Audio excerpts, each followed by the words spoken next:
Inna sesungguhnya kami Allah, a'tainaka kami telah memberikan kepada engkau wahai Muhammad al-Kautsar.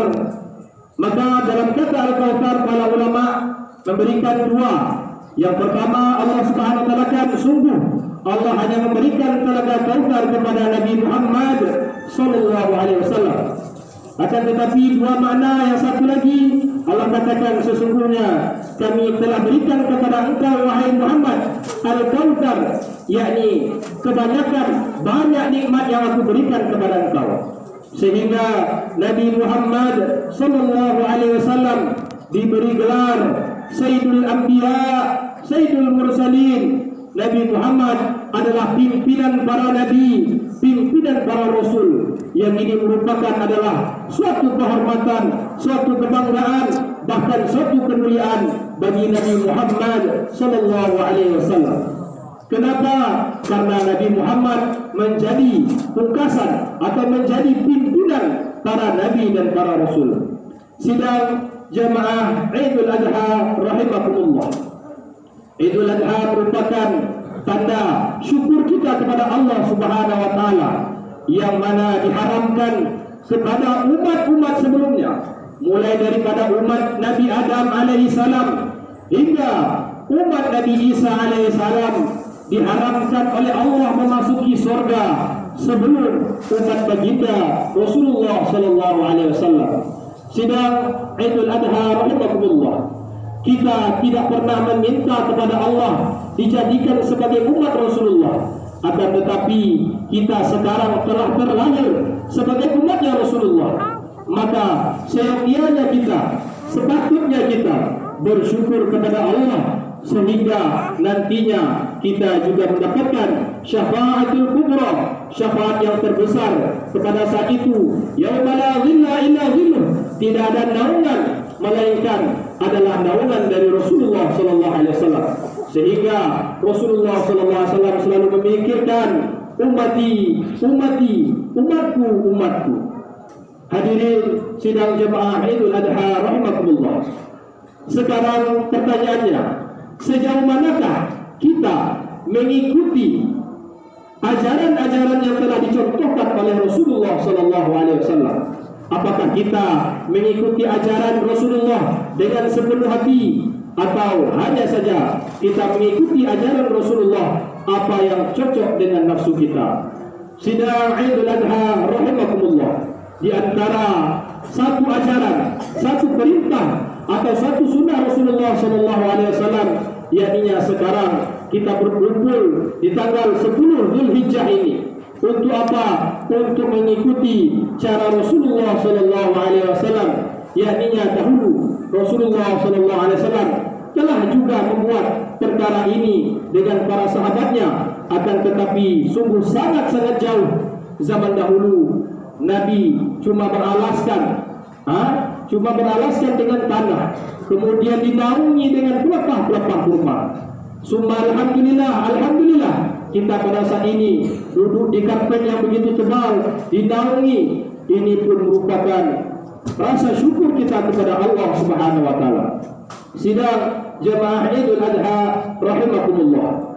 Idul Adha merupakan ada satu kisah seorang keluarga, suatu keluarga yang diberkahi oleh Allah Subhanahu wa taala.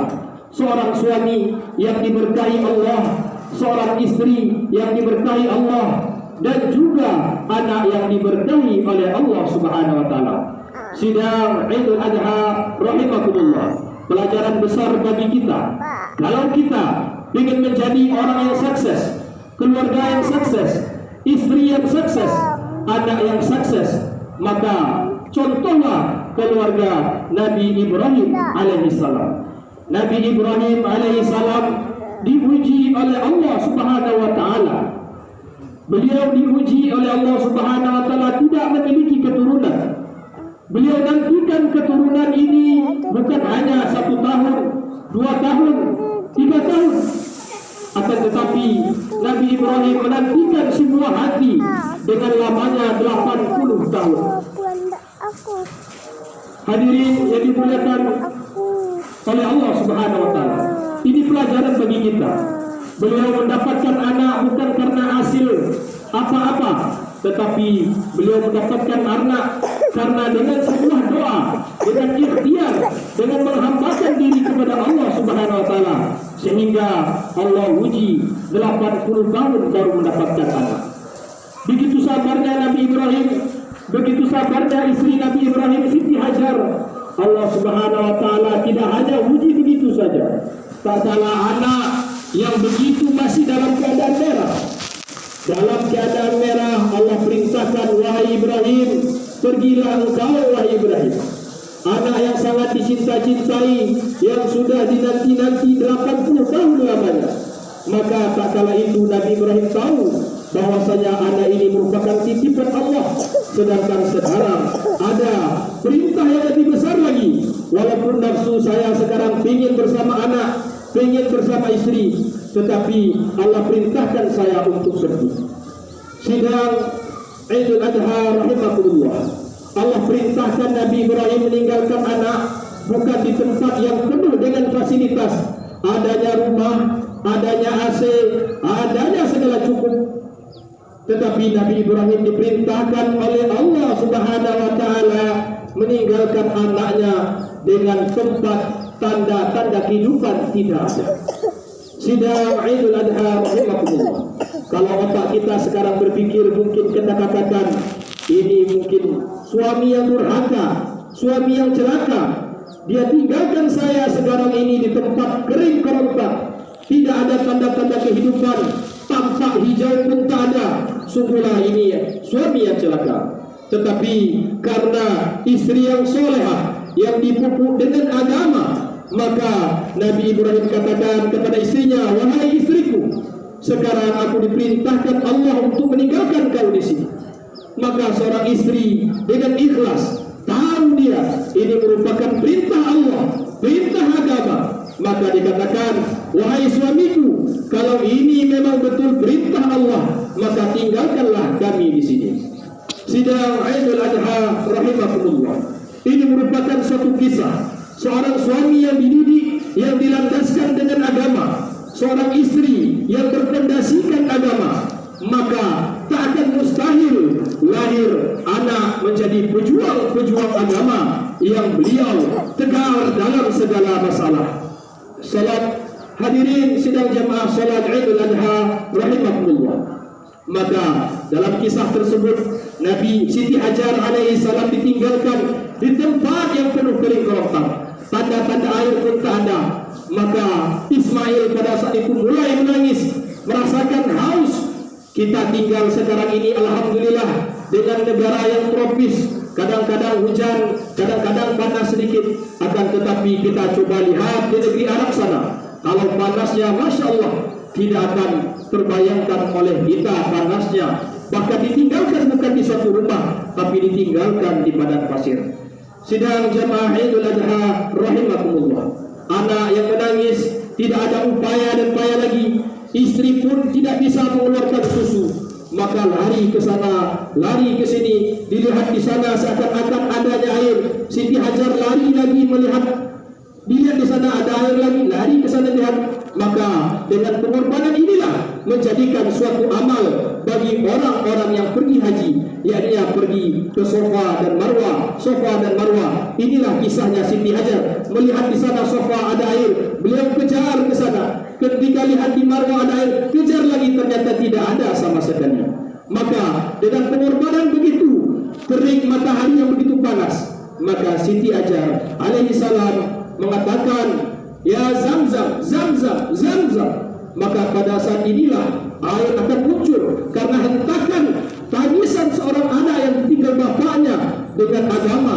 Maka air yang tadi keluar, maka langsung berkumpul. Zamzam, Zamzam. Menjadi air ini tidak ada umat Islam yang tidak mendapatkan keberkahan seorang istri, seorang anak yang ditinggal oleh suaminya. Sehingga kita tanya setiap orang Islam, apakah sudah penuh, sudah pernah minum air Zam-Zam? Maka semua menjawab, insya Allah, alhamdulillah, amwalah pernah minum air Zam-Zam. Air Zam-Zam yang kita minum, perlu kita tahu bagaimana kisahnya terjadi keluarnya air Zam-Zam. Mulai dari zaman Nabi Ibrahim hingga sekarang, sumur di sana tidak pernah kering. Ini kenapa? Karena keberkahan dari seorang suami yang berlandaskan agama, seorang istri yang berlandaskan agama, dan seorang anak yang berlandaskan agama. Tak kala Nabi Ibrahim telah pulang untuk bertemu dengan anak dan istrinya, rasa sudah gembira, dengan penuh rasa gembira karena sudah ditinggal. Maka seorang anak yang tahu-tahu kelihatan sudah gagah sekarang, sudah ganteng sekarang, maka datang lagi perintah Allah, ya Ibrahim, sembelihlah anak engkau. Maka Nabi Ibrahim pun lagi, Masya Allah, saya sudah tinggalkan anak saya dalam keadaan masih dalam keadaan merah. Sekarang Allah perintahkan lagi. Memang betul ini merupakan tanda cinta Allah kepada seorang hamba. Allah puji ia lagi, puji ia lagi. Tetapi sekarang kita, apakah tahan dengan ujian-ujian yang Allah berikan kepada kita? Terkadang dengan sedikit saja keadaan suasana yang tidak mendukung, maka seorang suami, seorang istri rela minta cerai kepada suaminya. Kenapa? Karena suamiku tak ada lagi menafkahiku. Suami kerjanya tidak ada, sekarang suami tidak ada dapat uang, maka saya tidak sanggup untuk hidup seperti ini.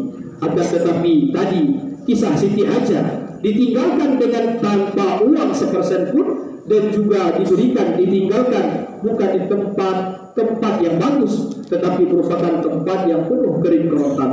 Tetapi istri yang dipupuk dengan agama, maka dia tahu ini perintah Allah, maka saya ikhlas karena Allah. Begitu juga tak kala Nabi Ibrahim pulang pun, bukan hanya begitu saja, Allah perintahkan Nabi Ibrahim untuk menyembelih anak kesayangan. Hadirin sidang jamaah Idul Adha rahimakumullah. Maka karena keikhlasan Nabi Ibrahim selalu diuji oleh Allah, maka pada saat itu tak kala Nabi Ibrahim, mulai datanglah syaitan. Wahai Ibrahim, kenapa kau bunuh anakmu? Kau saja penantian dalam 80 tahun kau nanti anakmu, sekarang masa kau bunuh anakmu. Sungguh kau adalah seorang suami yang celaka, seorang bapak yang celaka. Masa anak sekecil itu untuk disembelih? Maka Nabi Ibrahim karena landasan fondasinya kuat dilandaskan agama, maka Nabi Ibrahim tidaklah ia mampu digoda oleh syaitan. Maka itulah yang dikenal juga sebagai lempar jumrah, jumratul aqabah, jumratul wusta. Kenapa? Karena ini adalah suatu amalan yang dulu dilakukan Nabi Ibrahim sehingga melempar tersebut. Begitu juga seorang istri tadi digoda, wahai Siti Hajar, kau telah menanti lama anakmu, masa sekarang suamimu ingin membunuh, kau lepas, kau biarkan saja.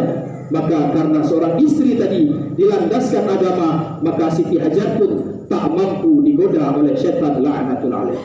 Maka begitu juga seorang suami digoda tak mampu, bapak digoda tak mampu, ibu digoda tak mampu. Sekarang kita goda anaknya, Ismail, itu bapak kamu gila, bapak kamu itu gak tahu, masa kamu mau disembelih? Maka Nabi Ismail karena diproses dari seorang suami yang berlandaskan agama, seorang istri yang berlandaskan agama, maka tegarlah anak, wahai, sungguh aku sungguh telah ikhlas kalau itu adalah perintah Allah Subhanahu wa taala. Ucapan Nabi Ismail bisa mengeluarkan kata-kata ini bukan karena apa-apa, karena beliau dipupuk oleh ibu dan bapak yang berlandaskan agama, maka dia mampu ikhlas ketika perintah Allah datang untuk menyembelihnya. Tak begitu saja, bahkan Allah Subhanahu wa taala tidak akan mungkin menyia-nyiakan kekasihnya. Maka Allah Subhanahu wa taala ganti Nabi Ismail dengan seekor kambing kibas, yaitu kambing biri-biri.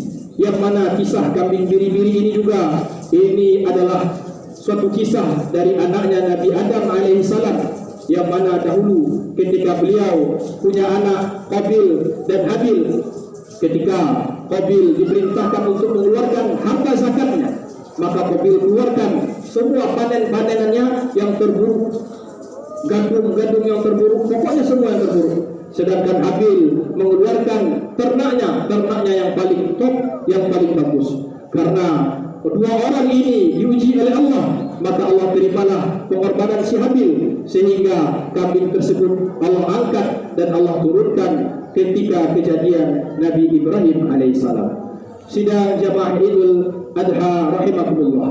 Maka dalam Idul Adha ini bukan hanya sekedar kita sembelih korban, tetapi kita tahu kisah penyembelihan korban ini adalah merupakan gantian dari seorang anak yang dilandaskan, yang dipondasikan dengan agama, sehingga kita menjadikan keluarga kita, meniru-niru keluarga kita sebagaimana keluarga Nabi Ibrahim, seorang bapak yang berlandaskan agama, seorang ibu yang berlandaskan agama, bahkan anak pun tegar dan beliau juga pun kuat dalam agama.